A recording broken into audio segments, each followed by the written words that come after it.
Bueno, ¿ven ahí la diapositiva, chicos? ¿Se ve bien? Sí, doctor. Sí, doctora.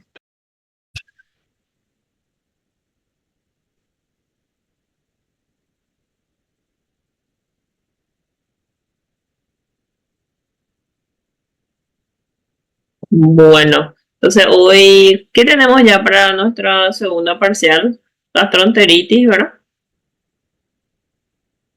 ¿Y tú? Infección de partes blandas y ahora dengue.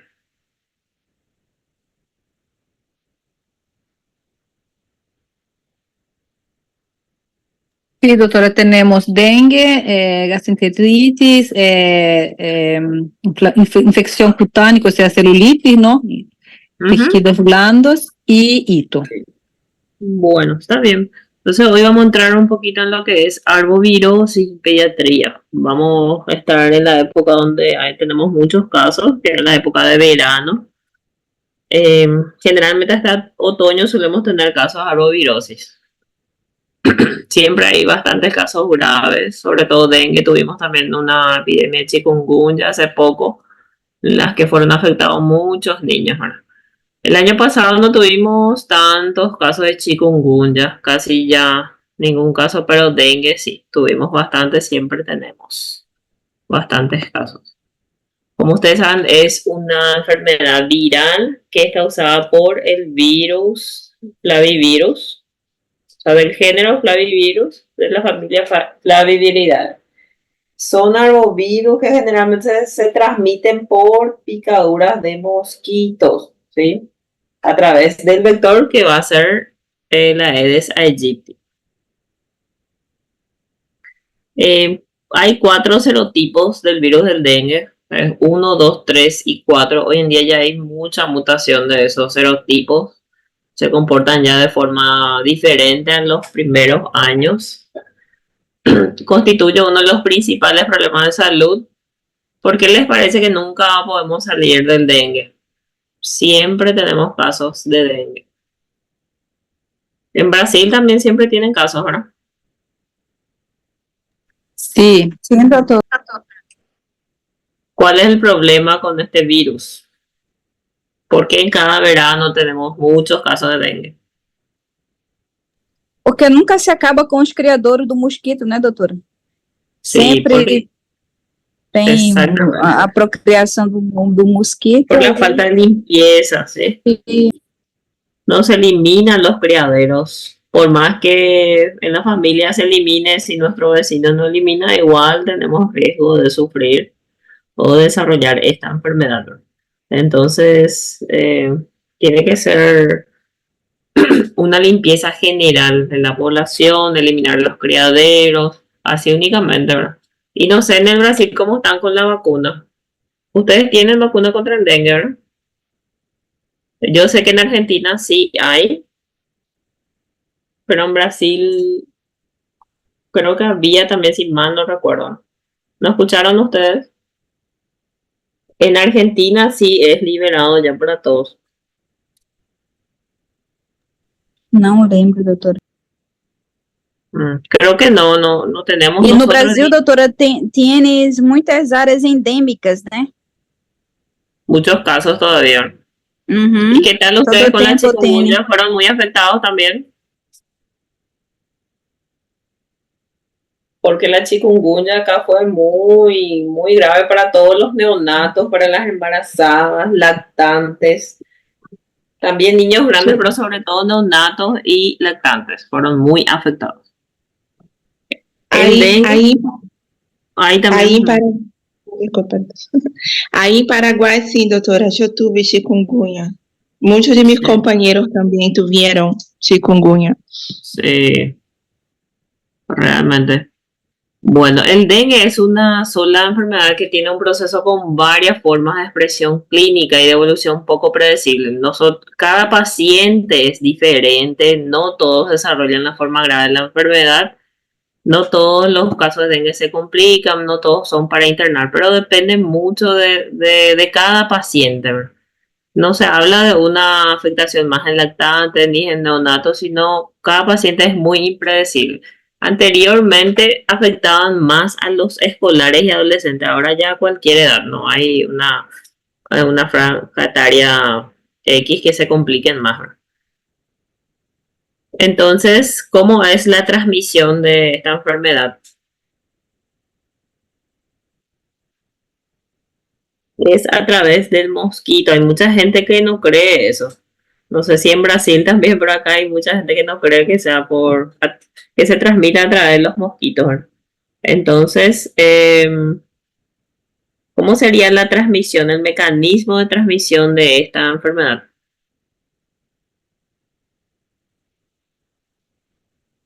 O mosquito com vírus pica uma pessoa doente, né? E aí o mosquito picou essa pessoa doente com o vírus e aí pica numa pessoa sana.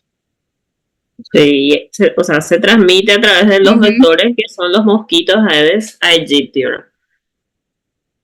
Entonces es una cadena de no acabar. Lo único es eliminando los criaderos y de por ahí si llegamos a tener las vacunas. Que acá todavía no tenemos, entonces eliminando los criaderos únicamente. El cuadro clínico es una enfermedad sistémica que afecta varios sistemas, como su nombre lo dice, de espectro amplio. Incluye formas severas y no severas. No sabemos quiénes son los pacientes que van a desencadenar las formas severas y quiénes no. Generalmente el periodo de incubación es de 1 semana, 5 días a 7 días aproximadamente. Y tiene 3 fases.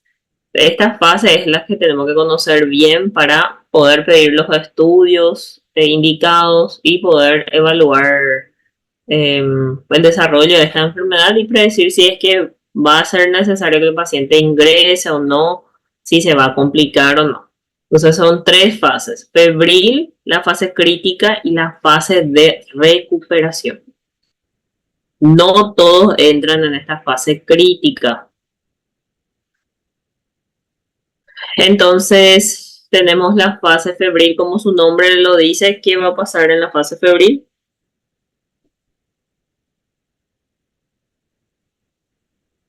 Este cuadro es muy importante. Con este cuadro nosotros podemos decir muchísimas cosas acerca de esta enfermedad.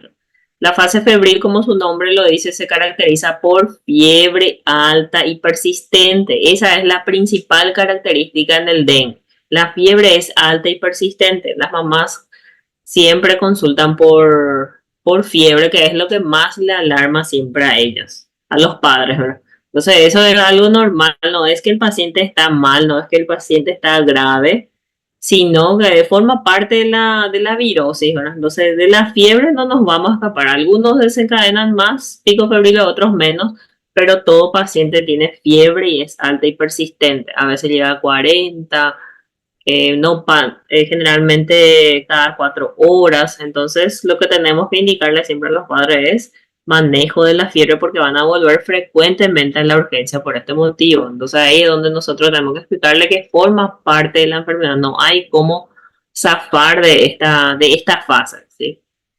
Entonces generalmente dura 4 a 5 días, a veces hasta 1 semana.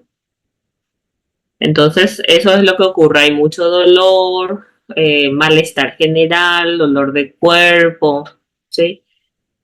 Inapetencia. Y en la fase crítica, ahí pasa el periodo de la fiebre, entonces el paciente se encuentra afebril y es aquí donde algunos se complican y otros no. Entonces la fase crítica es donde más control el paciente tenemos que tener. Entonces ahí tenemos que explicar siempre los signos de alarma que vamos a hablar más adelante. ¿Qué es lo que pasa acá? Porque algunos pacientes se complican en esta fase y otros no. ¿Qué es lo que ocurre? ¿Qué fenómeno fisiopatológico hay? ¿Por qué hay hemorragias? ¿Por qué hay shock en algunos pacientes? El fenómeno que ocurre es la extravasación del líquido, de plasma. Es decir, el líquido que normalmente estaba dentro de los vasos sanguíneos pasa al tercer espacio. Entonces acá es donde más tenemos que controlar a nuestro paciente. Sin embargo, acá es donde más se relajan los padres. ¿Por qué? Porque la fiebre pasó, Entonces ellos creen que todo ya está bien, cuando no es así. Como su nombre lo dice, es crítico ese momento, tenemos que tener control estricto del paciente, ¿verdad? Porque algunos pueden tener este fenómeno que es la extravasación de plasma, es decir, el líquido que normalmente está dentro de los vasos sanguíneos van a otros espacios y se puede producir complicaciones como derrame pleural, pericárdico, puede producir ascitis. También tenemos algunas complicaciones como encefalitis que son aún más graves, hemorragia, shock por dengue. Entonces acá es donde más tenemos que cuidar de nuestro paciente. Y luego tenemos la fase de recuperación. La fase de recuperación que es donde ocurre la reabsorción de líquidos. ¿Sí? Entonces el organismo va reabsorbiendo ese líquido, no es que se drena, se indica un tratamiento exclusivo para eso, no. El organismo mismo tiene que ser capaz de reabsorber todo ese líquido y volver a sus espacios normales. Entonces, esas son las fases: fase febril, crítica y de recuperación. Entonces, de esa forma más o menos se manifiesta clínicamente, digamos. Entonces el paciente ya no va a tener derrame o va a ir en disminución, se va a reabsorber ese derrame pericárdico, el paciente va a dejar de hacer fiebre, se va a sentir mejor. Anteriormente se relacionaban mucho las petequias con la fase de recuperación. Ahora ya las petequias, como hay mucha mutación de estos virus en cuanto a su serotipo, las petequias pueden aparecer en cualquiera de las tres fases, no precisamente en la fase de recuperación. Laboratorialmente, ¿cómo se va a comportar en la fase febril? ¿Qué va a pasar con nuestro hematocrito? Va a aumentar, doctora. Fase febril generalmente no hay muchos cambios, ¿verdad? Plaquetas tenemos normal, hematocrito normal, pero en la fase crítica va a empezar a aumentar el hematocrito. ¿Por qué les parece que va a aumentar el hematocrito? Por causa que o sangue, com a perdida do plasma, né, vai haver a maior concentração. E aí vai ficar mais... Va a estar, sí, el paciente generalmente se deshidrata en esta fase, va a haber mayor hemoconcentración. Entonces acá es donde nuestro hematocrito aumenta en la fase crítica. Sin embargo, ¿qué vamos a tener con las plaquetas? Un descenso de las plaquetas en la fase crítica, ¿sí? Por eso puede haber sangrados. Entonces el aumento del hematocrito va conjuntamente con la caída de las plaquetas. Y posteriormente en la fase ya de recuperación vuelve a ascender las plaquetas y nuestro hematocrito vuelve a normalizarse, ¿sí?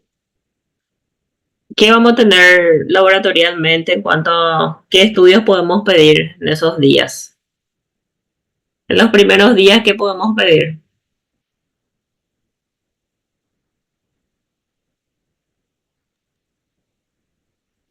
Poderia ser o hemograma, né? Sí. ¿A partir de qué día más o menos se puede pedir el hemograma? Quinto dia? A partir do...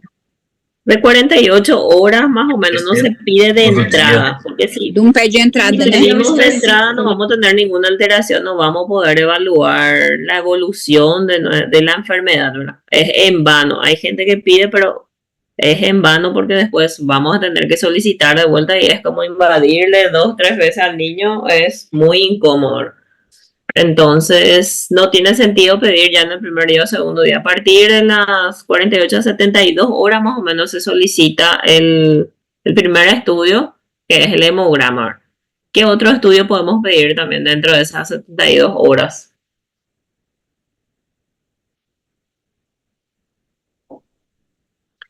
Poderia ser coagulograma, doutora? Sí, se puede pedir también y también pedimos el antígeno para dengue, que es NS1, se pide en la fase febril a partir de las 48 horas se puede pedir. Este antígeno se puede solicitar hasta el 4º día de enfermedad. Y que sería NS1, el antígeno para dengue. PCR se puede pedir, solo que generalmente no contamos con eso en los hospitales públicos. Pero sí se puede pedir también de forma particular. Entonces, hasta el cuarto día de vida se puede pedir NS1, que es el antígeno para dengue. Y a partir del quinto día en adelante se pide ya anticuerpos, que es la serología para dengue, IgM, IgG. Entonces, a partir de 48 horas podemos solicitar un hemograma y podemos solicitar nuestro antígeno para dengue. Y después de eso podemos solicitar, ya claro que cada 48 horas vamos a ir solicitando el hemograma para evaluar las plaquetas y el hematocrito. Y a partir del quinto día ya solicitamos anticuerpos, es decir, serología para dengue, que sería IgM e IgG. Entonces, por eso es muy importante, ven bien el cuadro. Sí, Este cuadro es muy importante porque habla mucho de la parte clínica relacionada con los laboratorios que se solicita de acuerdo a los días de la enfermedad y de acuerdo a la fase del paciente. Entonces, en la fase febril podemos solicitar NS1 y hemograma. En la fase crítica vamos a ir controlando el hemograma. Y también a partir del quinto día ya podemos solicitar los anticuerpos, es decir, la serología para dengue. Entonces, hasta 48 horas a febril se debe solicitar hemograma si no presenta signo de alarma. Si el paciente está todo bien, ya pasó otra fase febril, más de 48 horas, hasta ahí se tiene que solicitar el hemograma. Si va todo bien, si las plaquetas ascendieron, entonces ya no hace falta solicitar después.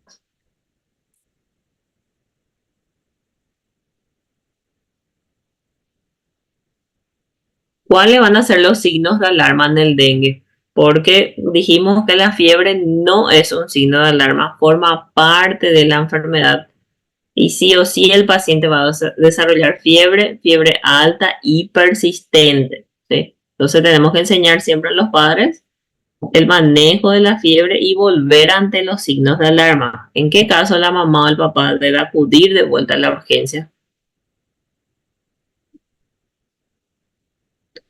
Si hay dolor intenso, dolor abdominal intenso y continuo, vómitos persistentes, acumulación de líquidos, que dijimos, ¿dónde se acumulan los líquidos? ¿Dónde puede haber líquidos trabasados?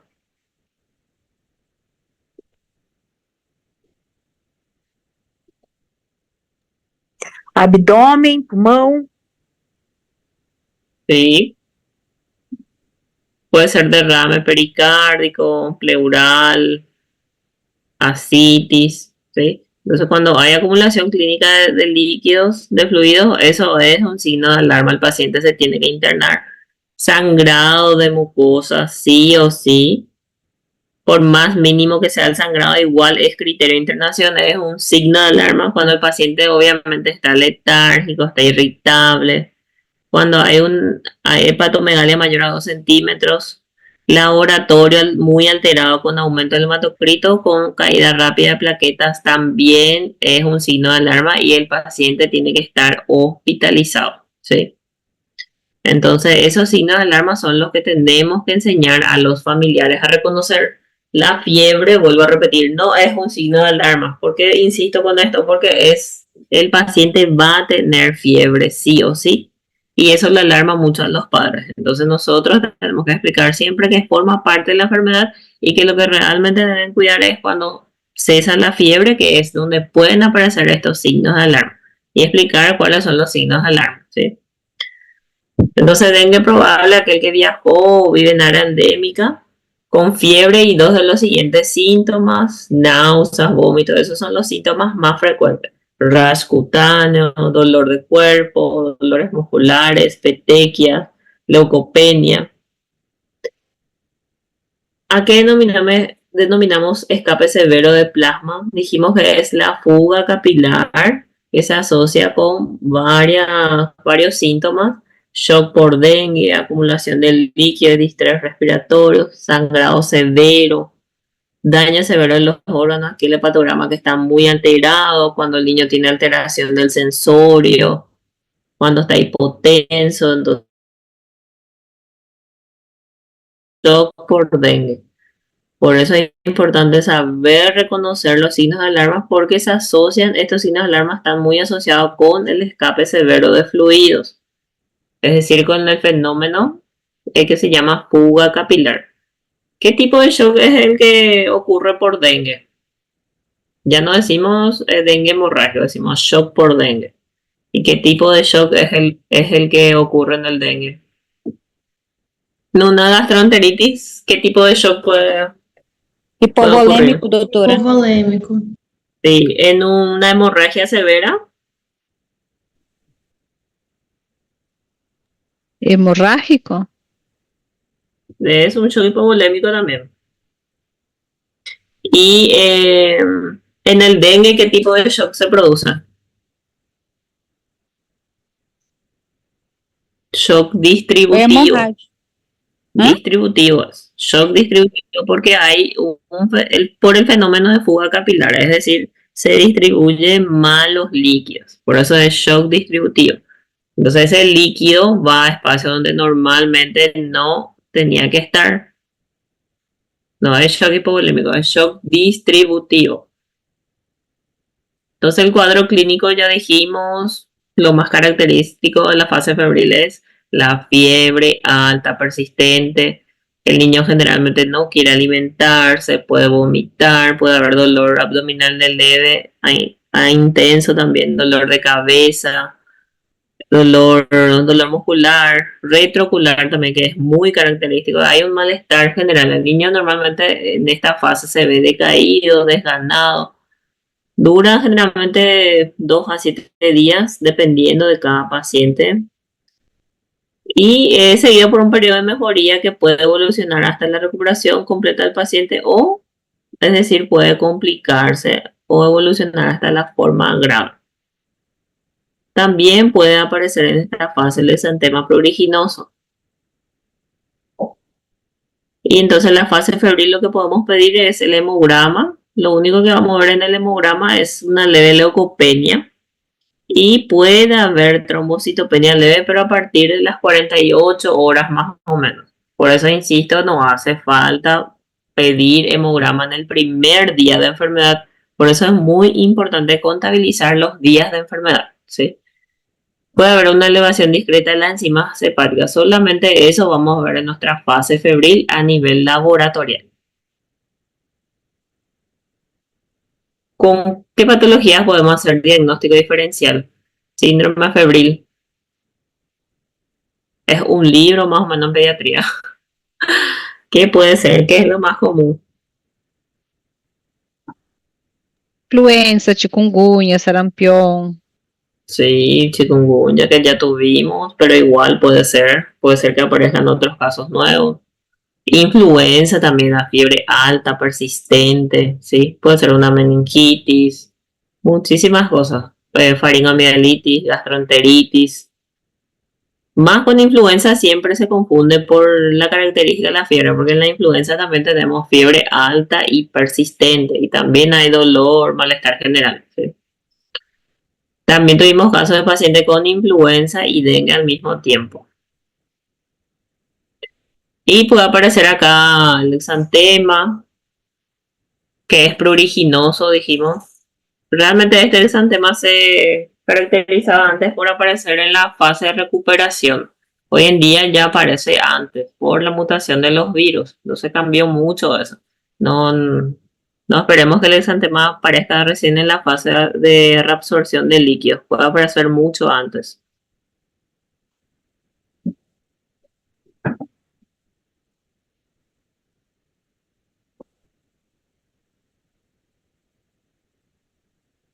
También lo que se vio en los últimos años es que antes no se veía es las deposiciones líquidas. Generalmente los pacientes ahora acuden mucho por deposiciones líquidas y resulta ser dengue. Eso también es algo que cambió en los últimos años. Y se puede confundir con una gastroenteritis infecciosa, bacteriana o por rotavirus. Y también podemos tener manifestaciones neurológicas. Hay algunos pacientes que desarrollan encefalitis o convulsiones febriles, como como la fiebre es alta persistente, sobre todo en los lactantes, pueden aparecer convulsiones febriles. ¿Hasta qué edad un niño puede convulsionar por fiebre?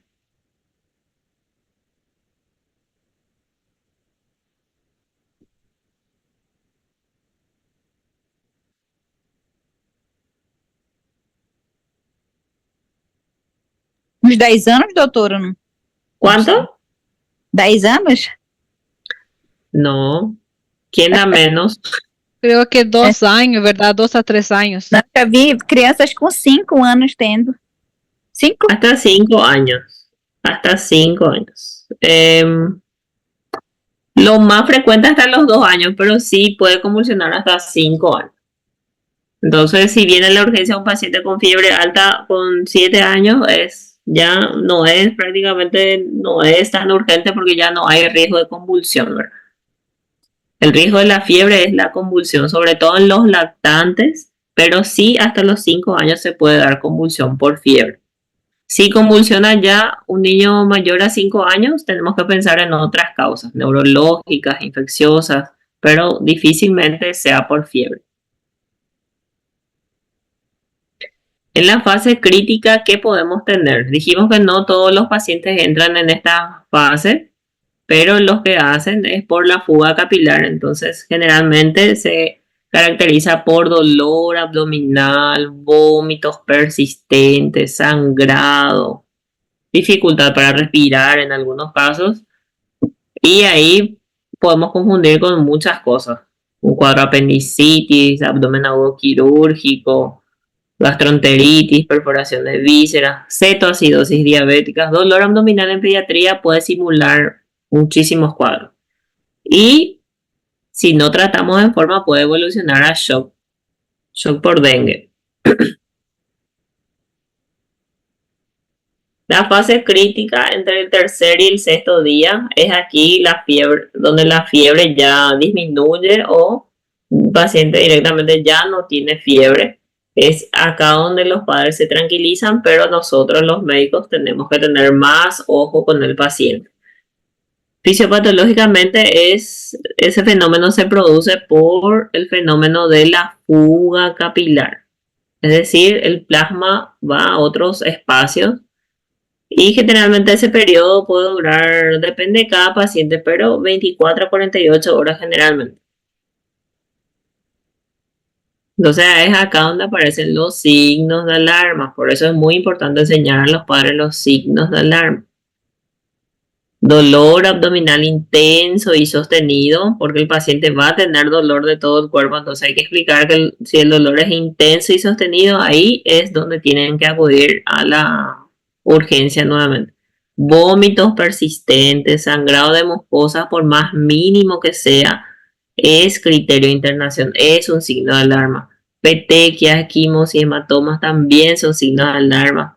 Epistaxis, gingivorragia, vómitos con sangre, heces negruzcas, menstruación excesiva o sangrado vaginal es criterio de internación. ¿Sí?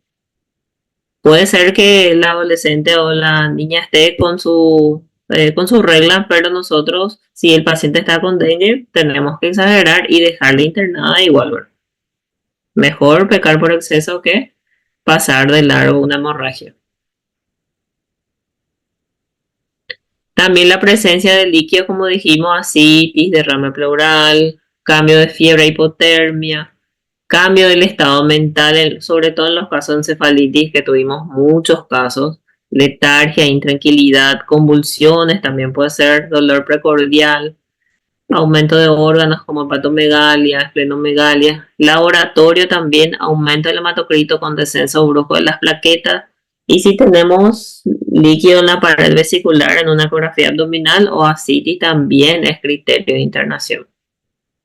Es muy importante reconocer estos signos de alarma para saber qué paciente vamos a hospitalizar y qué paciente vamos a mandar con tratamiento ambulatorio. Y si no tratamos en forma, entonces puede evolucionar a shock por dengue. Tenemos todavía pacientes que llegan a habitar por este tipo de shock. El dengue es una patología, puede ser una patología muy severa.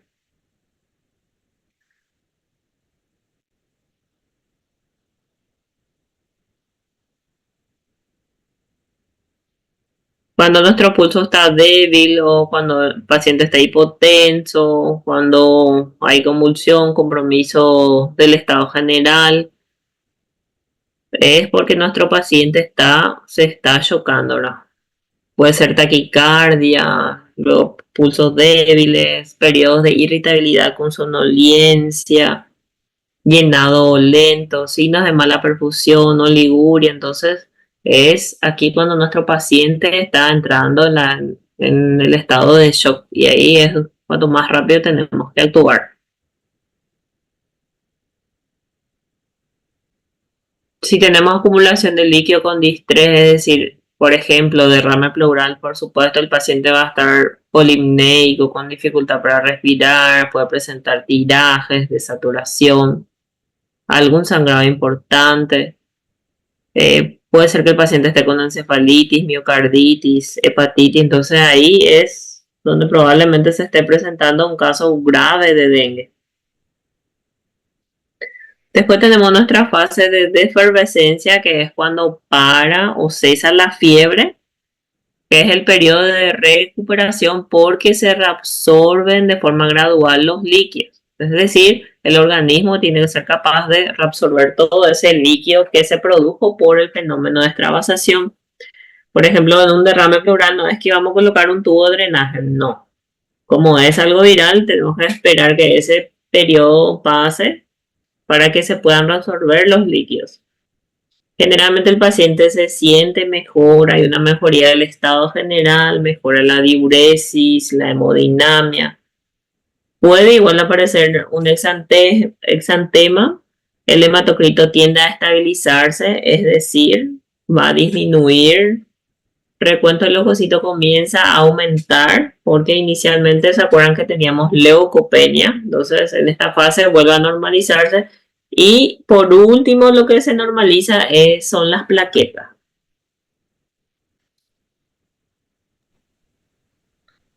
Este es el exantema que aparece en la fase de recuperación.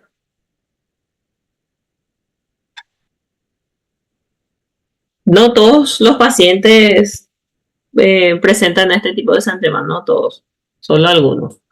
En algunos es menos agudo, es menos visible. Tenemos que siempre reconocer los signos tempranos de shock, porque cuando el paciente ya está muy grave es difícil de compensarle nuevamente. Entonces tenemos que reconocer los signos de shock, los signos tempranos de shock. La presión siempre es muy importante tomar la presión sistólica menor a 70 para menores de 1 año. Acuérdense que todo depende de la edad en pediatría, no es como en los adultos. La sistólica menor a 80 para niños menores de 5 años y menor a 90 para mayores de 5 años.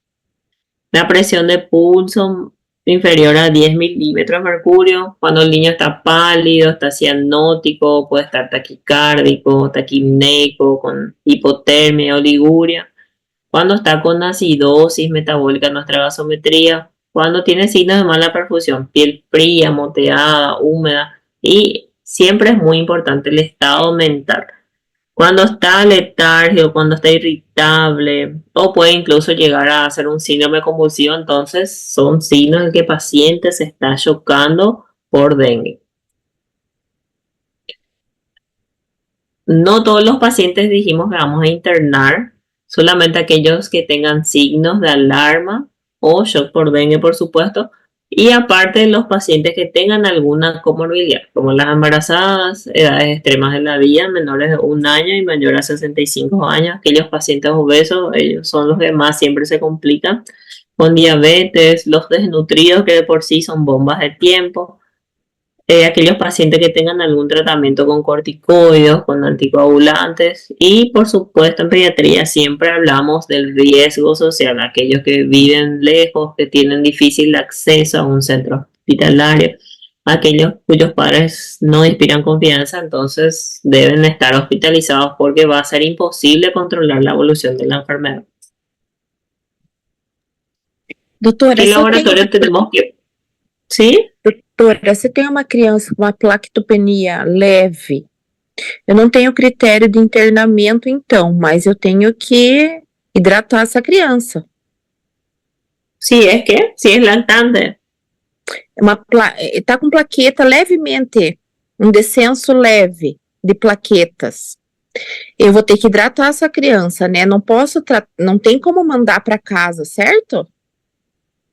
Y depende, por debajo de 50.000 es criterio de internación. Si el paciente no tiene signos de alarma, supongamos que nuestro paciente se alimenta, no tenga ningún sangrado, no tiene riesgo social, ninguna comorbilidad, pero sin embargo laboratorialmente sus plaquetas están a partir de 50.000, ya es criterio de internación. Porque de hecho va a descender las plaquetas descienden sí o sí. Hay algunos que descienden hasta 100.000, otros 120, entonces eso no hace falta internar. Pero a partir de 50.000 se debe hospitalizar independientemente de la edad. Gracias. Eso es un signo de alarma. Descenso de plaquetas a partir de 50.000 es signo de alarma. Gracias. Bueno, y laboratorialmente podemos tener leucopenia con linfocitosis, que se va a normalizar al 10º día aproximadamente. Leucocitosis también hay sobreinfecciones posterior al dengue, también es asociado a las formas graves. Descenso en el recuento de plaquetas, descensos muy bruscos a partir de 50.000. Es criterio de internación, dijimos. Pero eso vamos a tener a partir de cuándo vamos a tener el descenso de plaquetas, dijimos. En los primeros días casi no hay cambios. A partir de 48 horas, más o menos 72 horas, empiezan a descender las plaquetas. Sobre todo desciende en la fase crítica. ¿Se acuerdan? La fase febril casi no vamos a tener cambios laboratoriales, pero en la fase crítica sí hay caída de plaquetas con aumento del hematocrito. ¿Por qué dijimos que ocurre eso?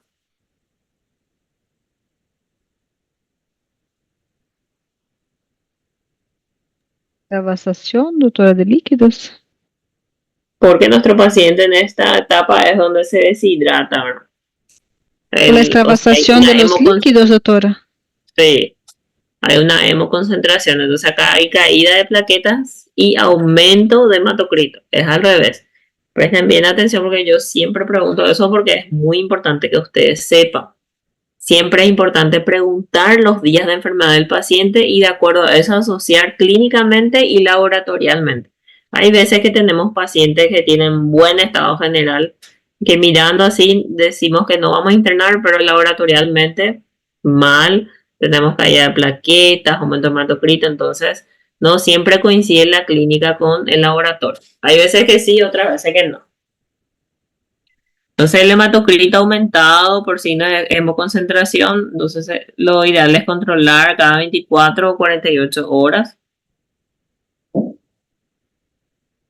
Y tenemos los métodos serológicos, que es el antígeno para dengue, que es ¿cuál es el antígeno para dengue? Es NS1, es el antígeno que se solicita hasta el 4º día de vida, ¿sí? Y puede ser por PCR también para aislamiento viral, solo que esto no tenemos generalmente en todos los laboratorios. Esa es la dificultad. Entonces normalmente solemos pedir NS1, que es el antígeno para dengue, que se puede solicitar hasta el 4º día. Por eso es importante siempre preguntar el día de enfermedad y preguntar bien también, porque los padres a veces solamente asocian la fiebre con el día de enfermedad. A veces el niño ya tenía dolor de cabeza mucho antes, ya estaba decaído, desganado y después recién presentó fiebre. Entonces hay que preguntar bien los síntomas y de acuerdo a eso ver el día de enfermedad. Entonces, los anticuerpos aparecen a partir del 5º día. Entonces, la serología para dengue, a partir del 5º día recién podemos solicitar. Y IgG, en la fase aguda, en quienes ya tuvieron un cuadro previo de dengue, solo sirve para diagnóstico. A partir del 7º día puede ser, depende de cada paciente, pero generalmente IgG a partir del 7º día suele ser positivo. y puede durar hasta 3 semanas después. Aislamiento del virus, dijimos por PCR, que se puede solicitar, pero es más difícil conseguir. Ni siquiera en los privados tenemos, en algunos privados solamente tienen este aislamiento del virus por método PCR.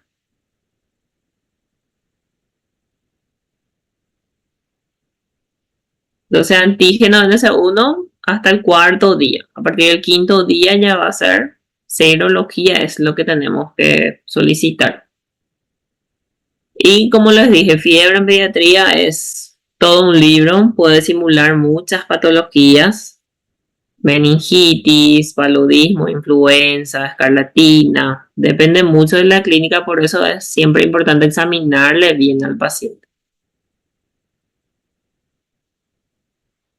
Y el tratamiento va a depender del grupo. Tenemos 4 grupos en el dengue. Este es el último protocolo del ministerio.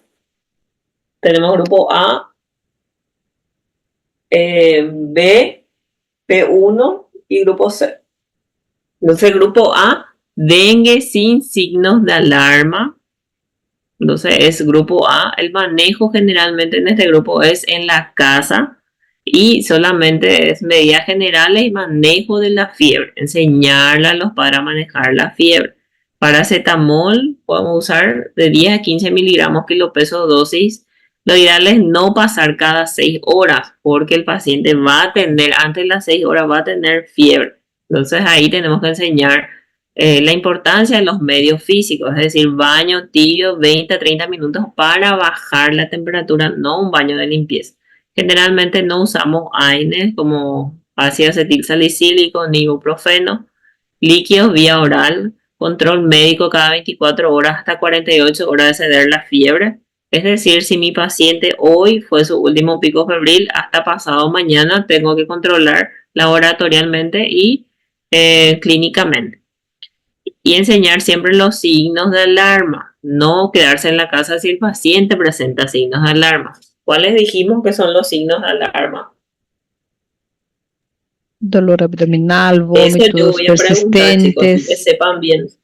dolor persistente, vómitos persistentes, dolor abdominal, Sangrado. extravasación, sangrado. Sí. Así mismo, presencia de líquido en espacios, en tercer espacio. Doutora, poderia ser hematócrito elevado também? Sí, Sí. es que ese hematocrito va acompañado de una caída muy baja de las plaquetas, sí. A partir de 50.000 dijimos que es criterio internacional. El paciente que está letárgico, que está Irritável, teniendo né? vómitos persistentes, sí, irritable, o aquel paciente que convulsiona, porque tenemos casos de encefalitis, dijimos.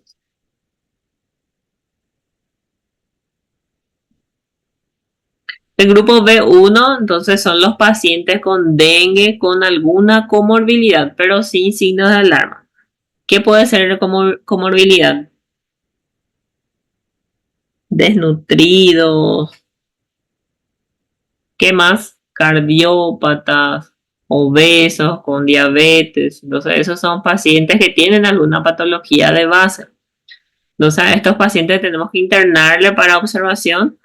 Podemos administrar líquido vía oral supervisado. Si no tolera vía oral, entonces hidratar la dosis de mantenimiento nada más, excepto si está muy deshidratado.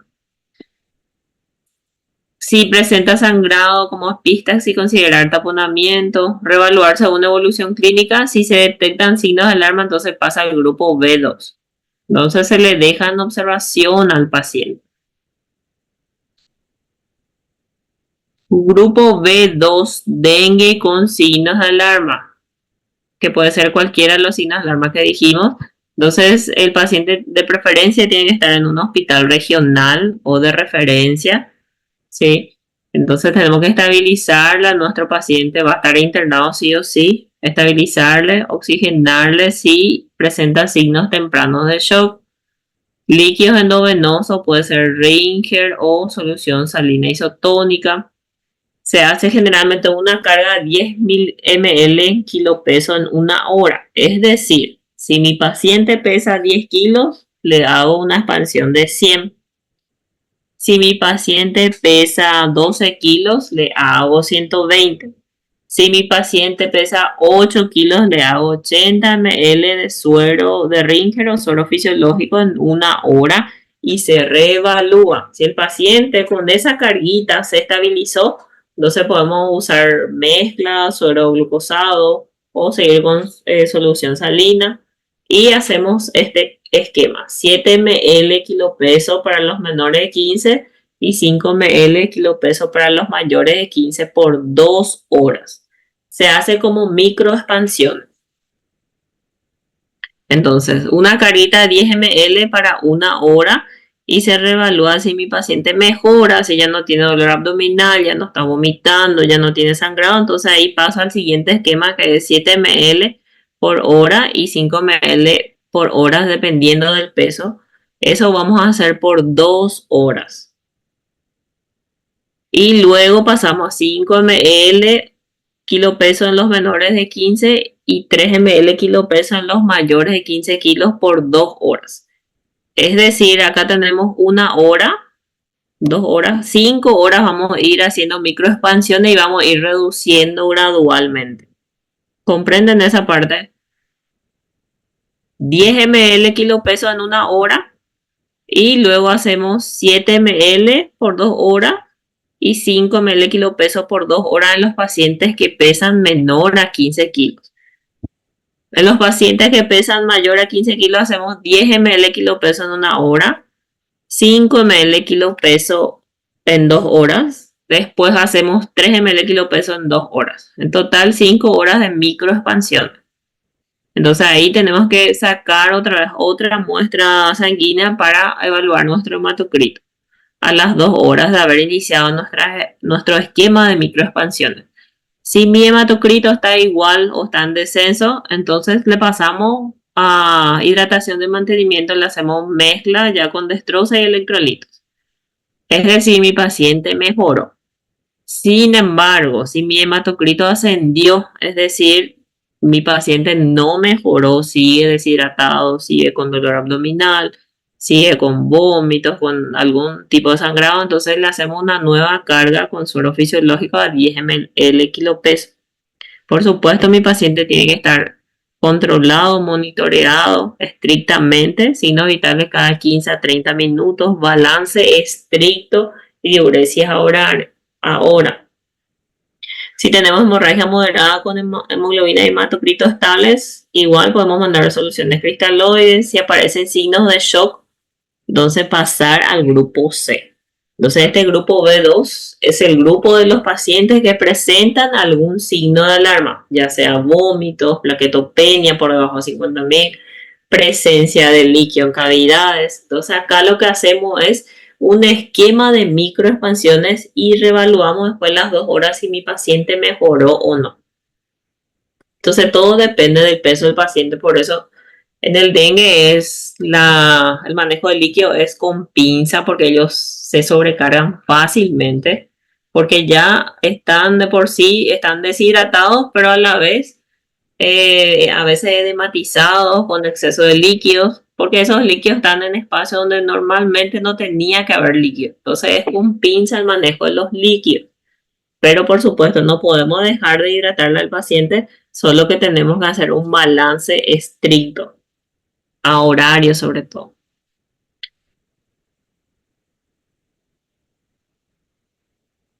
Bueno, entonces si aparecen signos de shock, directamente pasa ya al grupo C, que es el shock por dengue, que dijimos que es un shock distributivo.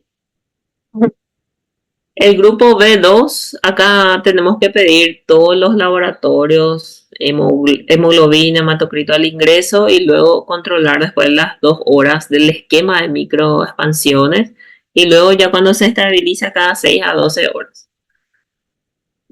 Las plaquetas también tenemos que controlar, ver la tipificación del paciente, perfil renal, hepático, gasometría, si hay acidosis o no, perfil proteico, ver la albúmina, orina simple y los estudios de imágenes también. Ecografía, ¿qué vamos a buscar en una ecografía, por ejemplo?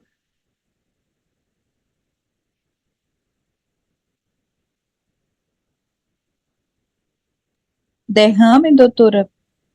Sí, Derrame ecopleura, derrame pleural, pleural. ecocardio, derrame pericárdico, Sí. ecoabdominal, ascitis, ¿sí? Uhum. Engrosamiento de la vesícula. Radiografía de tórax, lo mismo, ver si hay derrame, hay líquido, hay ocupación de los espacios. Y ecocardio también, sí o sí buscando derrame pericardio. Entonces por eso es muy importante los estudios de imágenes. El grupo C entonces son los pacientes ya con shock por dengue, ya no se dice dengue hemorrágico, sino shock por dengue. Por supuesto, estos son pacientes muy graves, de preferencia tienen que estar en la UTI, iniciar tratamiento en el lugar de primera atención, oxígeno, alto flujo, considerar CPAP. Algunos pacientes llegan a requerir de intubación, entonces si no responde con el oxígeno, si tiene mucha alteración del glajo, entonces es mejor intubar siempre al paciente. Los líquidos pueden ser Rinker o suero fisiológico, se hace a 20 ml kilo peso en bolo de 3 a 5 minutos, o sea, el goteo tiene que ser rápido, goteo libre, repetir cada 20 minutos hasta un volumen de 60 ml kilo peso hora. Es decir, si mi paciente pesa 10 kilos, podemos hacer hasta 600 ml kilo peso en una hora. Si mi paciente pesa 12 kilos, podemos hacer ¿cuánto? ¿Cuánto podemos hacer si mi paciente pesa 200 kilos? Perdón, 12 kilos. 120 é 15 ou é 10, doutora? Perdão. Es a 60 ml kilo peso hora. Hasta 60 ml kilo peso hora. Si pesa 10 kilos, dijimos, va a ser hasta 600 ml en una hora. Y si pesa 12 kilos, 720. así mismo, en una hora. Entonces, tenemos que hidratarle al paciente, pero tener mucho cuidado. Después de cada carga, es decir, después de cada expansión, tenemos que evaluar a nuestro paciente si sale del estado de shock. No es hacer 3 expansiones, no es hacer lo máximo y luego nuestro paciente se encharca o se sobrecarga. Es hacer una expansión, evaluarle a nuestro paciente si sale del estado de shock.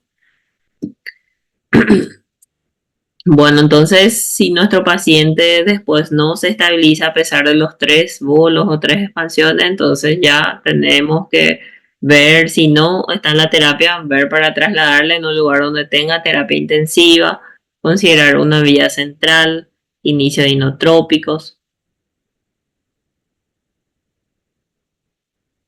Corregir acidosis, si tenemos acidosis en la gasometría, ver si mi paciente está con hipoglicemia, con hipocalcemia, o sea, manejar el medio interno. Entonces ahí tenemos que pedir sí o sí gasometría, electrolitos, calcio. Si el paciente se estabiliza, seguir con el suero fisiológico, pero vamos a ir reduciendo nuevamente, así como hicimos en el esquema anterior. 10 ml kilo peso hora por 2 horas. Y luego, si sigue estabilizándose mi paciente, vamos a ir disminuyendo las microexpansiones. En los menores de 15 kilos vamos a hacer 7 ml kilo peso por 2 horas. Y en los posteriores a eso, 5 ml kilo peso hora por 2 horas. Sin embargo, si mi paciente pesa más de 15 kilos, después de esa expansión de 10 ml kilo peso hora, tenemos que reducir a 5 ml kilo peso hora por 2 horas. Y posteriormente reducir a 3 ml kilo peso hora por 2 horas. Entonces, si mi paciente se estabiliza, ahí ya pasamos a una hidratación de mantenimiento con dextrosa y electrolitos. Entonces, si mi paciente está en este grupo C, vuelvo a repetir, hacemos carga a 20 ml kilo peso, hasta 3 veces se puede hacer.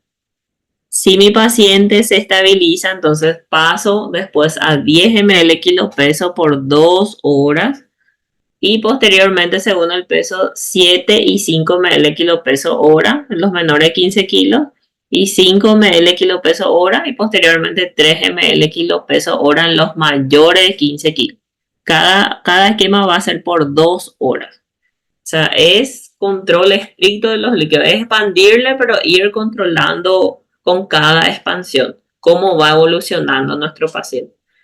A veces es un poco complicado porque en los hospitales públicos sobre todo no tenemos siempre acceso a los laboratorios, sobre todo en épocas de epidemia. No podemos estar solicitando cada 2 horas. Lo ideal es, pero es difícil en los sistemas públicos.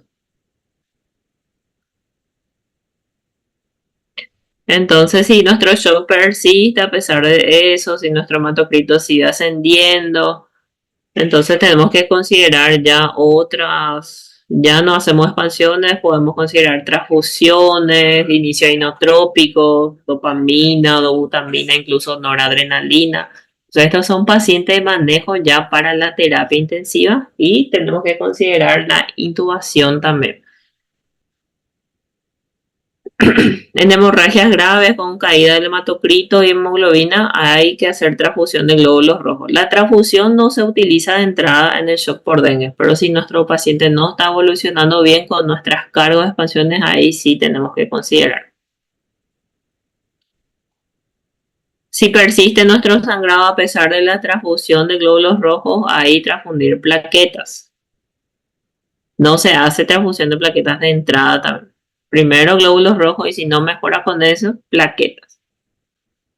Si persiste nuestro shock, también tenemos que pensar en otras pérdidas, insuficiencia cardíaca, sangrado del sistema nervioso, que también tuvimos casos ya de pacientes, fallo de bomba.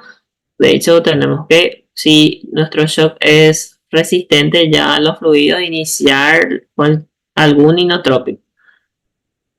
Puede ser dopamina, dobutamina, depende de cada caso en particular.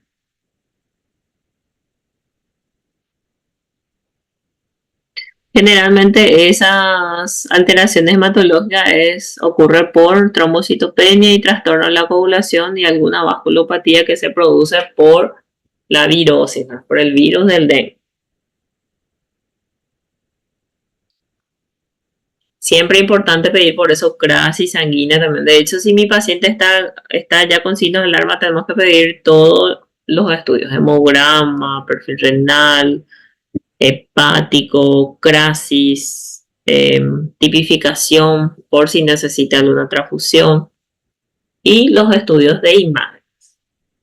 ¿Cuáles dijimos que van a ser los estudios de imágenes que vamos a solicitar?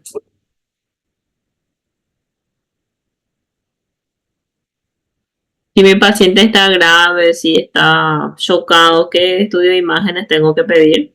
Posso pedir raio-x de pulmão, professora? Sí, Ecografía.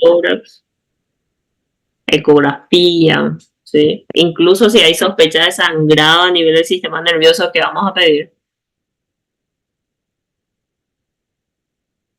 Tomografía. Uma ressonância, uma TC. Sí, ahí hay que ver la tomografía si mi paciente está, si está convulsionando y hay alguna sospecha de sangrado, entonces tomografía, sí o sí la tomografía.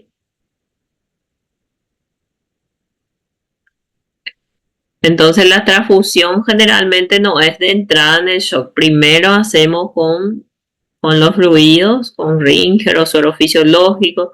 Si no responde, si hay una caída del hematocrito de hemoglobina, ahí es glóbulos rojos.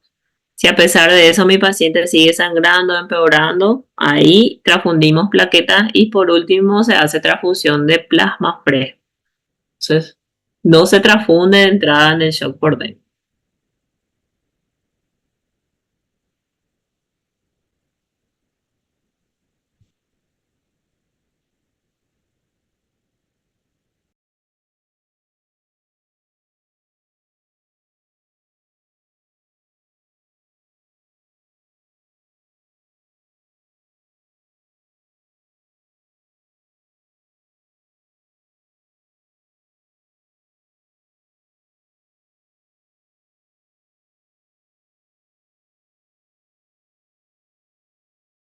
Doutora, não sei se estás falando, eu não te escuto.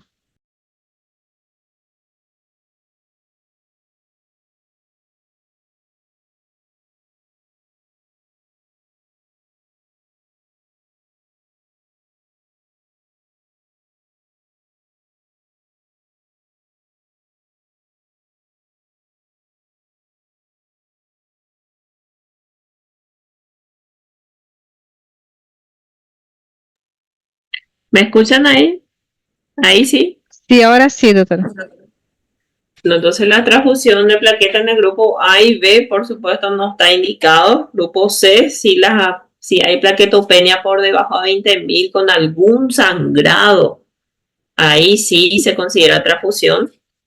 Si hay alguna cesárea de urgencia con riesgo de hemorragia o sangrado persistente por trastornos en los factores de coagulación, ahí sí consideramos la transfusión de plaquetas. No se hace de entrada.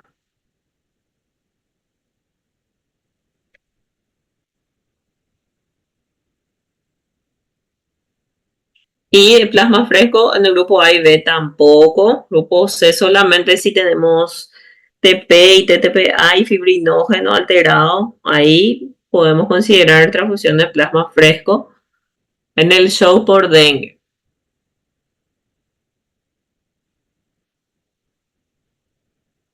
¿Y cuándo vamos a mandarle a nuestro paciente de alta? ¿Cómo sabemos que nuestro paciente ya está para alta?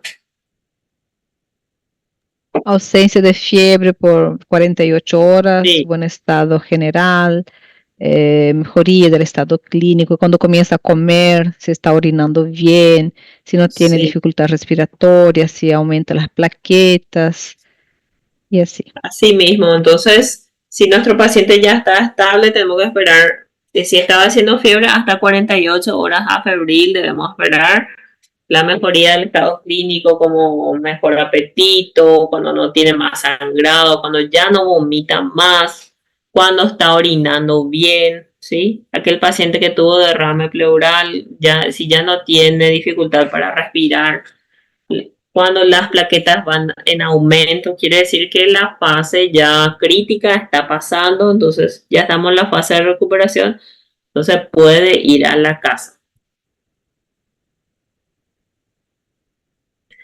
¿Y cuáles son las diferencias del dengue con la chikungunya, con las otras arbovirosis, por ejemplo?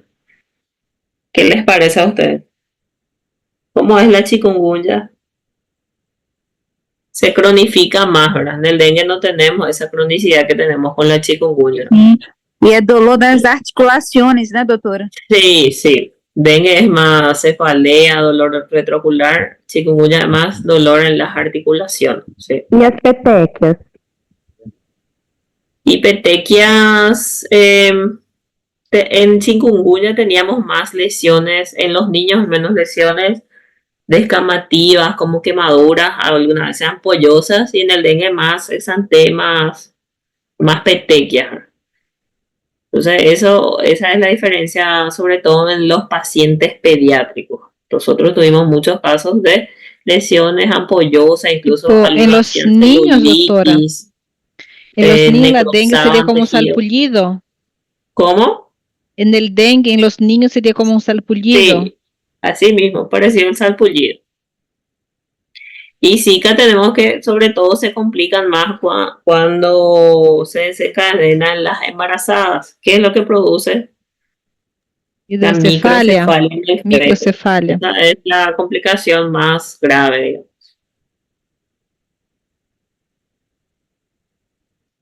Y este cuadro se refiere a algunas diferencias entre los tres tipos de arbovirosis. La fiebre tenemos en los tres cuadros, mialgias, artralgias, tenemos más en chikungunya, sobre todo como te dijeron, dolor en las articulaciones, edema se ve más en chikungunya, el rash, las lesiones son más severas en chikungunya, pero también podemos tener rash tanto en Zika como en dengue.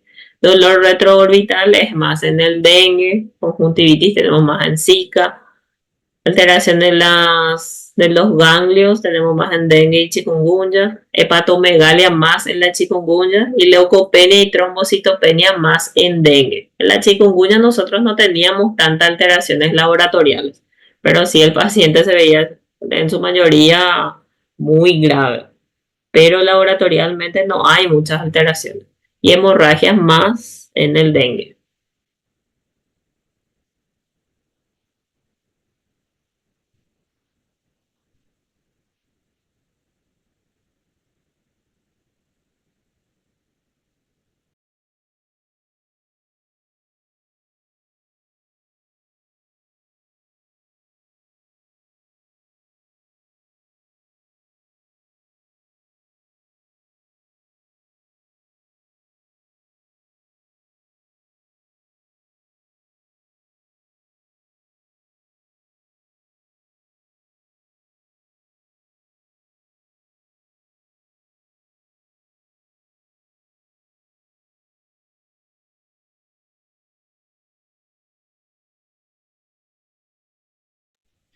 Doutora, a senhora se recorda que a senhora ficou de corrigir nossa prova conosco?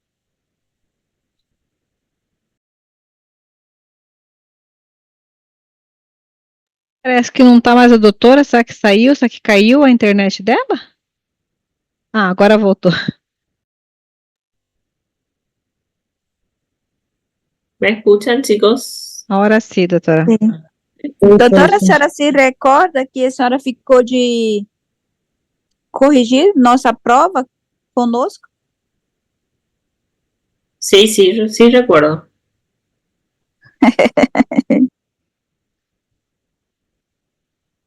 Bueno, entonces de dengue, ¿qué es lo que tienen que saber? Signos de alarma.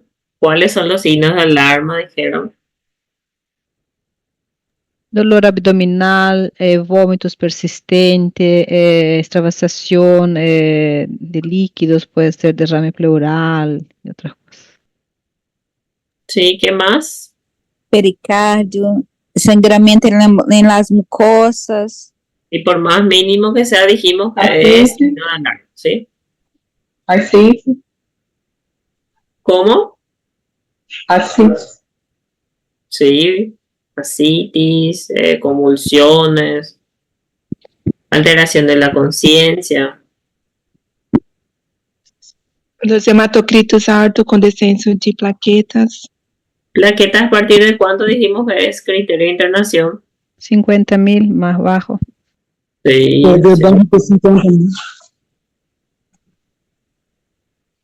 sí. Y laboratorialmente, Doutora, eu poderia dizer que é igual ou menor a 50? igual o menor a 50. O sea, a partir de 50.000. Gracias.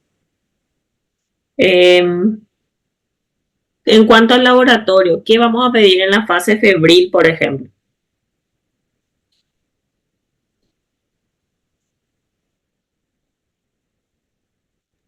El ¿Qué pedimos? antígeno, ¿no? Hematócrito. Sí, hemograma. ¿Qué vamos a tener en los primeros días en nuestro hemograma? Pode estar normal, a senhora falou? ¿Cómo? Pode estar normal? Sí, puede estar normal o con una leve leucopenia. Sí. Plaquetas casi no se alteran los primeros días, en las primeras 48 horas. Puede haber linfocitosis, pero generalmente no hay muchos cambios en las primeras 48 horas. A partir de las 72 horas más o menos que empezamos a ver. Ahí sí podemos tener ya leucopenia con aumento del hematocrito, ¿no? Y que en cuanto a los estudios, ¿qué podemos pedir aparte de hemograma? Sorología, doctora. ¿Cómo? De sorología. Sorología. En los primeros días hasta el cuarto día dijimos que es NC1, que es el antígeno. Y a partir del quinto día es ya serología. PCR. Sí. Serología que serían los anticuerpos, ¿sí? Bueno, primero entonces sería antígeno. Tenemos que ir controlando hasta 48 horas de que haya cedido la fiebre. Y si mi paciente está grave, es un shock por dengue, ¿qué estudios tengo que pedir aparte de NC1, de serología, de hemograma? ¿Qué más nos interesa saber de un paciente que se va a internar, que está teniendo signos de alarma? Ecografia, né? Que a senhora Estudios de falou. imagen, sí, Estudios de ecografía, imagem. Raio-X. Sí, radiografía. ¿Qué más?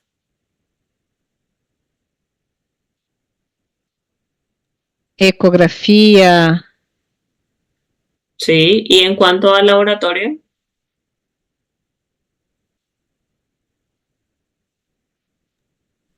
Y creo que podemos pedir de nuevo el hemograma, el PCR. ¿qué más? Todos los perfiles, perfil renal, hepático. Hepático, renal, sí. Sí, ¿qué más? Gasometria, a senhora falou também, gasometria. Gasometría, CRASIS, para evaluar cómo va nuestra coagulación. electrolitos, enzimas cardíacas, todos los perfiles, perfil renal, hepático, proteico, ¿sí? Si tenemos sospecha de sangrado, dijimos que incluso en cuanto a imágenes podemos pedir tomografía. ¿Y cuáles son los grupos del dengue? A, B, B1 y C. El grupo A dijimos que es sin signo de alarma, que se puede tratar de forma ambulatoria. Sí. Después, B1 es sin con signo de alarma, síndrome. pero con comorbilidades, ¿verdad? Entonces Sí. ahí nuestro paciente se queda en observación. Después, grupo B2 es dengue con signos de alarma. De alarma, sí. Y ahí se queda hospitalizado sí o sí nuestro paciente y hacemos nuestro esquema de microexpansiones. Y el grupo C es el Com gravidade, né? Com grave, né, doutora? shock por dengue o dengue grave. Ya no se dice dengue hemorrágico, ¿sí? Shock Sí. por dengue o dengue O grave. dengue ¿sí? grave. Isso. Que de preferencia mi paciente tiene que estar en la terapia, tiene que estar oxigenado, monitorizado, evaluar si necesita intubación o no. Hacemos nuestras cargas y evaluamos si es que responde con esa carga y posteriormente con las microexpansiones para posteriormente ver si es necesario o no las transfusiones. Generalmente primero se hace con glóbulos rojos y posteriormente con plaquetas. Última opción es el plasma fresco. Y también evaluar si es que mi shock es refractario a los fluidos, entonces para iniciar las drogas vasoactivas. ¿Tienen alguna duda? ¿Quieren preguntar algo? No, doctora, gracias. Una recaída.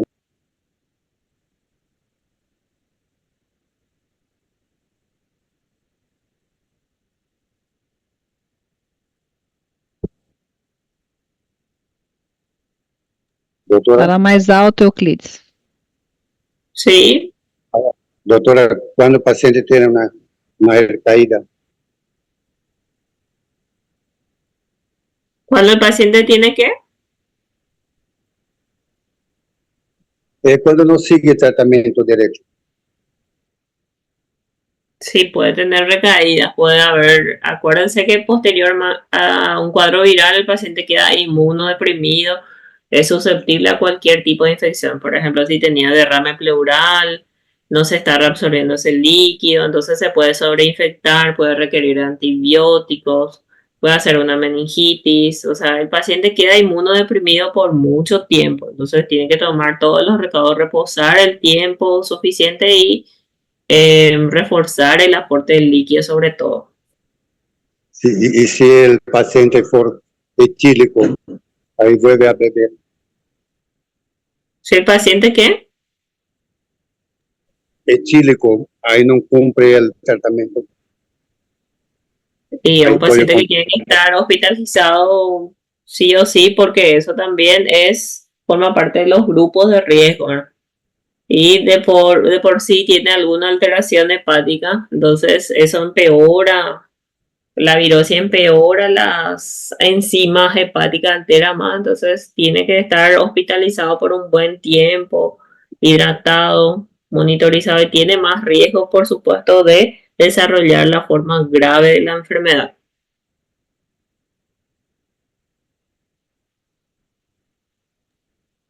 Yo creo que también pues, la abstinencia del alcohol si torna un poco agresivo, ¿no? Sí, y sobre todo porque eso deshidrata más al paciente. Y de por sí el paciente por la virosis está deshidratado por la fuga capilar, entonces empeora el cuadro, agudiza más aún el cuadro por dengue.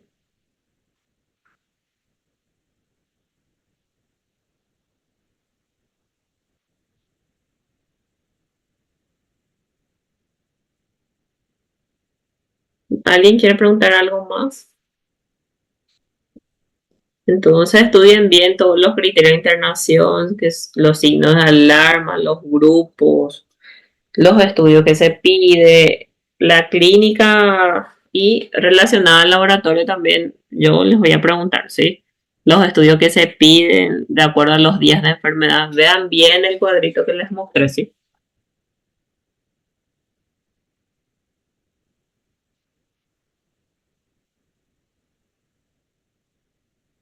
Sim, doutor. ¿Alguna otra duda?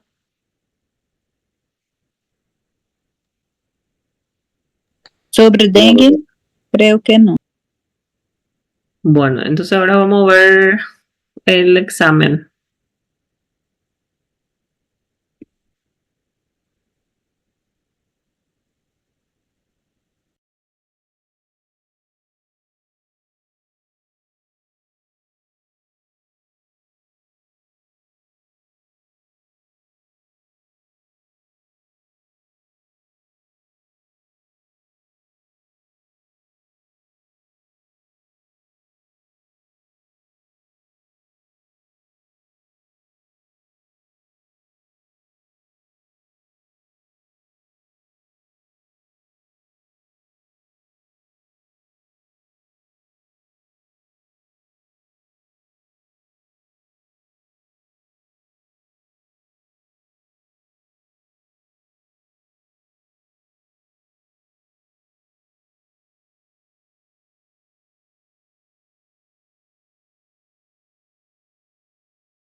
Doutora?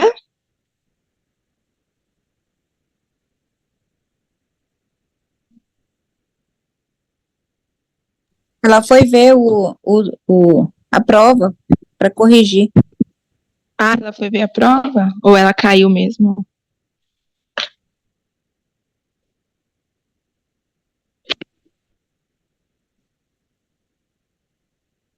Ou será que ela foi ver a prova? Foi ver a prova onde? Lá no hospital? Foi ver a prova e caiu. Deus o livre.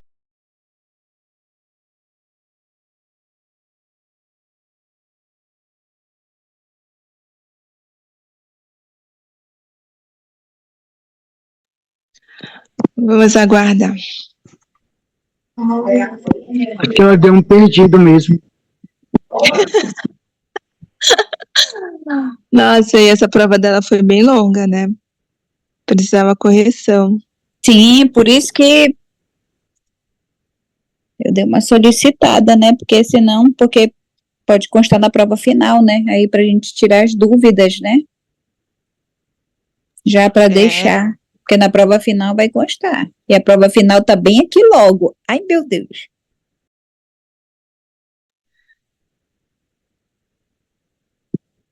Eu não vejo. A P2 vai estar mais tranquila, eu acho, né? Mas aí as finais começa tudo de novo, né? Eu vou até ver o calendário para enviar para os senhores. Aí, assim, terminou, eu nem lembro, assim, no calendário de quando a quando é a prova final. Já tem os dias, né? De tanto a tanto. Só não tem ainda o dia específico, mas as 2 semanas já tem. Já tem, né? Já tá no calendário, eu não lembro, não. Se alguém lembrar aí, souber. Eu sei que vai até dezembro, né? Acho que até dezembro. Outubro, Já houve. até dia 4 ou 8, né, de dezembro. Por aí. Porque, verdade. Porque eu acho que as provas começam agora, dia 18 de novembro, até. Vou ver direitinho.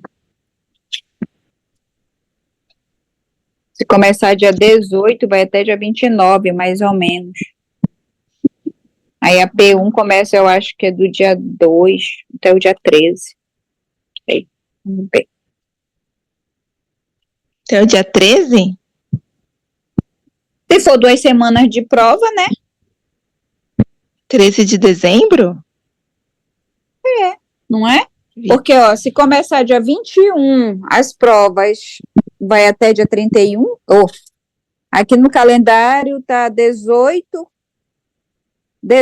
ó, se começar dia 18 de novembro, as 2 semanas são do dia 18 ao dia 29. Aqui tá mostrando para mim prova oral 18/10 e segunda parcial 22/11. Não, pois é, essa daí nós temos. Eu tô falando as finais. Já tem naquele calendário de quando a quando é, entendeu, Rosana? Pessoal, a doutora está falando que ela já vai se reconectar, tá? Ela tinha Tá bom. ficado sem internet. Entendeu, Rosana? Entendi, só não tá no nosso calendário aqui, né? Não, tá naquele calendário, naquele outro. Não tá na plataforma, entendeu? Naquele calendário que eles dão pra gente. Que eu não sei cadê o meu. Vê se eu acho aqui. Se você tomar o seu, manda lá no grupo de novo, por favor. Eu vou Bárbara. refazer. Oi? Acompanha aí a correção que eu vou ter que viajar daqui a pouco. Você depois passa para mim, meu amor, tá? Doutora. O Elton, doutor Muito Elton tá obrigada. gravando. Qualquer Sim, coisa, gratidão, tá? Tá bom? Tchau, minha querida. Boa viagem. Tchau. Obrigada.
Aqui eu achei, tá do dia 25 ao dia 9.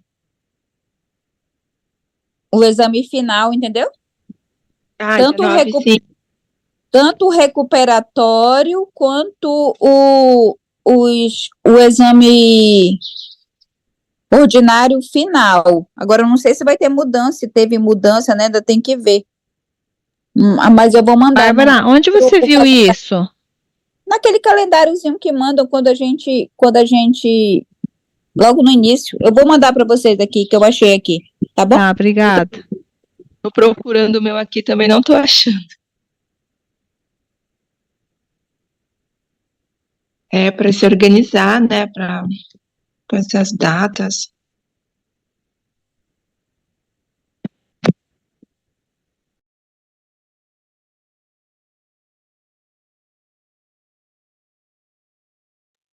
Achei o meu aqui também.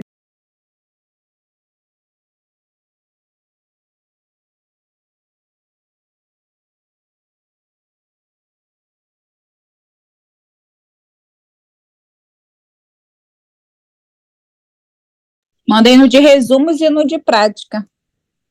O calendário, aquele calendário que dão pra gente logo no início. Agora, eu não sei se teve alguma modificação, só pra gente ter mais ou menos uma ideia, né? De quando é que vai ser.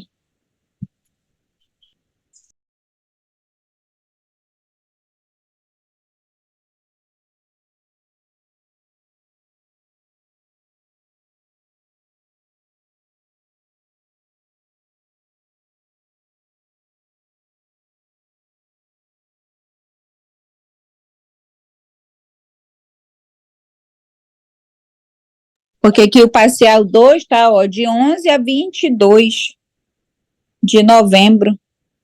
Aí eu não sei se essa data modificou lá na plataforma, entendeu? Porque tá de 11 a 22. Eu acho que deu uma... acho que 11 é setembro. Então, provavelmente 11 vai ser a prova de ortopedia, né? Aí eu vou ver só lá, depois eu vou ver o calendário para fazer direitinho, para mandar para os senhores, se vocês quiserem. Mas eu já vou fazer, porque eu gosto de me programar também, para deixar tudo ok já. Pra gente já ficar assustado logo, né? Tá assustando.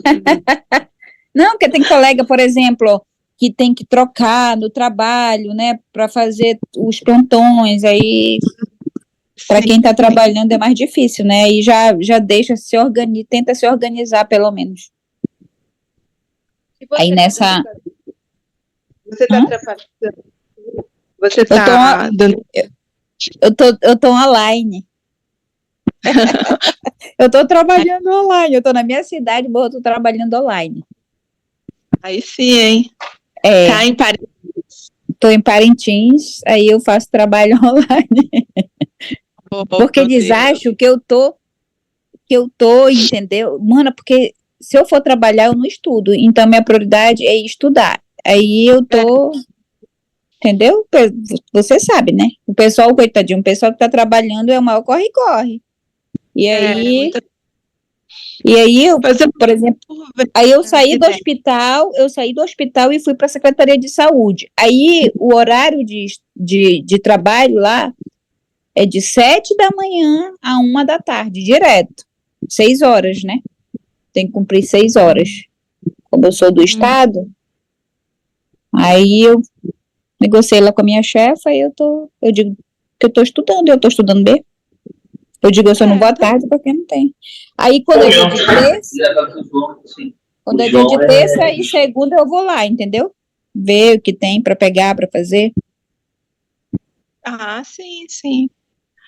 Se der para poder concentrar mais nos estudos, né? Uhum, por isso que eu consigo estudar melhor.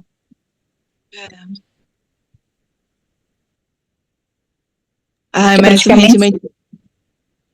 Eu não estudo igual como se fosse presencial, vou ser sincera. Não é.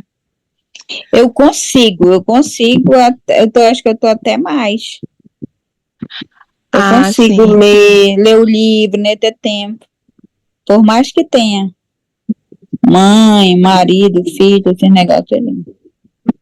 Mas tem que focar, né? Tem que focar, porque senão eu fico pensando, já noto daqui a pouco, ó. Daqui a um mês termina as aulas, como os colegas falam, né? Depois a gente não vai ter mais isso, a gente só vai ter já o estágio, então Eita, mãe. Ai, meu Deus.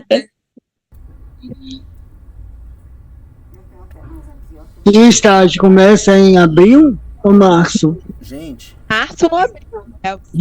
Aí a pergunta que não quer calar, março ou abril? Março. Eu tô pedindo minhas férias, né, para março. E os colegas já pediram a dele.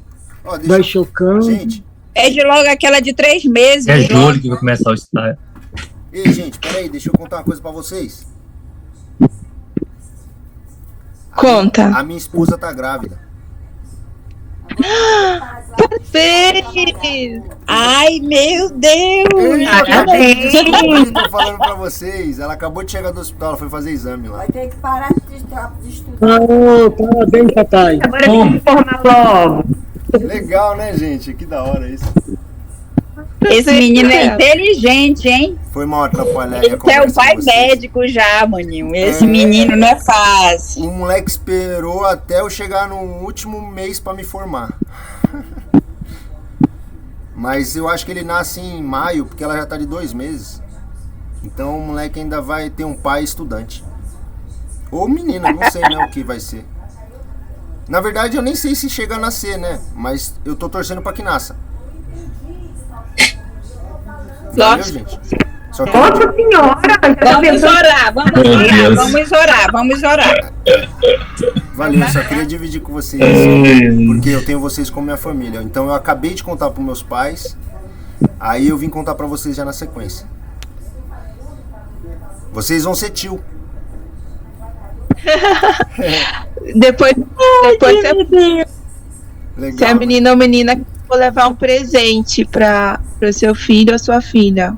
Não encana com presente não. Só de vocês estarem lá num dia, eu vou estar bem feliz já, tá ligado?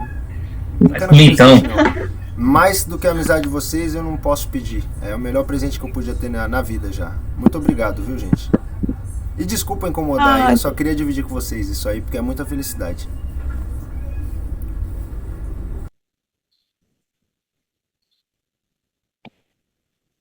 Que bom. E a doutora? Doutora?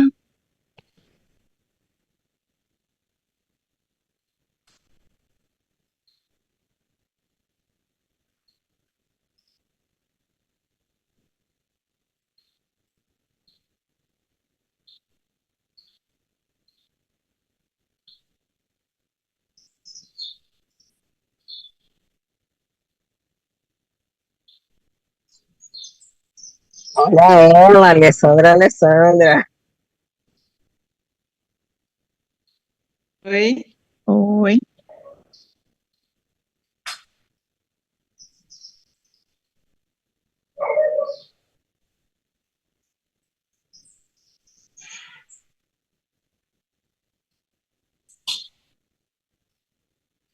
Obrigada, doutor Marcos. Doutor Marcos mandou aqui um calendário, eu vou só tentar organizar aqui para visualizar melhor. Isso, doutora. Já organiza para assustar a gente logo.